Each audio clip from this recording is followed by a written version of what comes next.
নিয়ে গঠিত ও নবগঠিত পাবনা এক আসনের আসন পুনর্বহালের দাবিতে সকাল থেকে মানববন্ধন অনুষ্ঠিত হচ্ছে।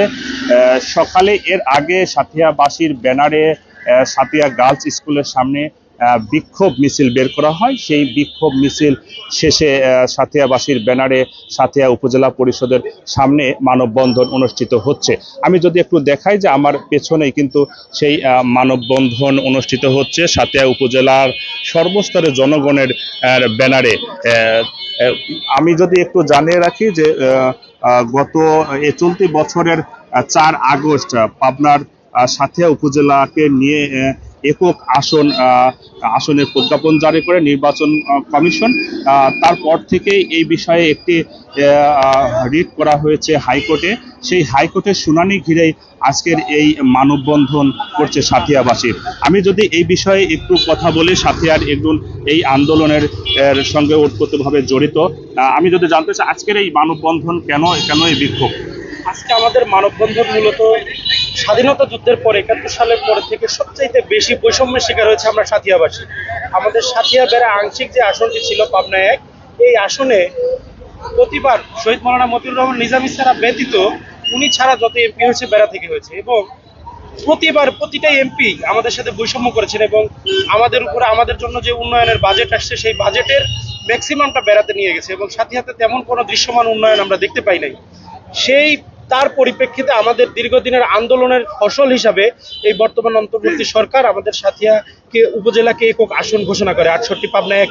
কিন্তু এই আসনটা নিয়েও বর্তমানে কিছু কুচক্রী মহল, কিছু রাজনৈতিক ব্যক্তি কালো টাকার প্রভাবে আবার বিভিন্ন জায়গায় ঘুরে আবার পুনরায় বেড়াকে আমাদের সাথে নিতে চাচ্ছে। তারই প্রতিবাদে মূলত আজকের এই বিক্ষোভ মিছিল এবং মানববন্ধন। আপনারা জানেন যে এই মানববন্ধন প্রায় 10 কিলোমিটার রাস্তা সাথিয়ার সাধারণ মানুষজন এসে মানব প্রাচীর তৈরি করে ফেলেছে।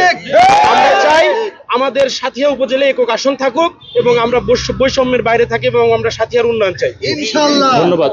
শুনছিলেন যে একজন সাথিয়াবাসী যিনি এই আন্দোলনের সঙ্গে সম্পৃক্ত, তিনি বলছিলেন যে তারা শুধু সাথিয়া উপজেলাকে নিয়ে একক আসন বহাল চাই। এর আগে গত 4 আগস্ট যখন নির্বাচন কমিশন প্রজ্ঞাপন জারি করে, তারপর আর বেড়া উপজেলার যে একাংশ রয়েছে তারা বিক্ষোভ মানববন্ধন করে। তারপর বিভিন্ন সময় আন্দোলন হয়েছে এবং তারা এই আসন আগের পুনর্বহালের দাবিতে বিক্ষোভ করেছেন, অবরোধ করেছেন এবং সর্বশেষ আজকে হাইকোর্টের শুনানি রয়েছে। সেই শুনানিকে ঘিরে এই মানববন্ধন অনুষ্ঠিত হচ্ছে। আমরা যদি আরেকটু জানতে চাই এই আন্দোলনের সঙ্গে সম্পৃক্ত যে এই আন্দোলনটা আসলে কেন করছেন, এই আন্দোলনের আজকের মানববন্ধনের বিষয়ে যদি একটু বলতেন। বিশেষ করে আমরা জানতে পারছি যে বর্তমান নির্বাচন কমিশনার উনি আমাদের সাথিয়া উপজেলাটাকে একক আসন ঘোষণা করেছেন এবং আমরা শুনতে পারি যে গেজেট মুক্ত হয়েছে। কিন্তু দুঃখের বিষয় যে আমরা শুনতেছি যে এটা নাকি আবার ফার্দার আইনে যায় এটা নাকি রদবদল হবে।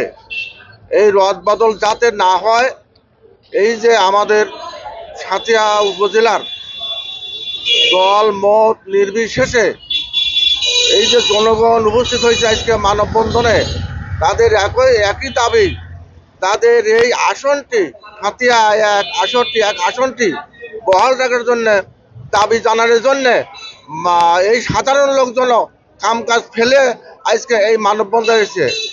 আমরা চাই আমি সবার পক্ষে থেকে বলছি যে আমাদের এই সাথিয়া উপজেলার জন্য আমাদের একক আসন বহাল থাকে, এটা আমাদের জোর দাবি এই বলে বলতে চাই।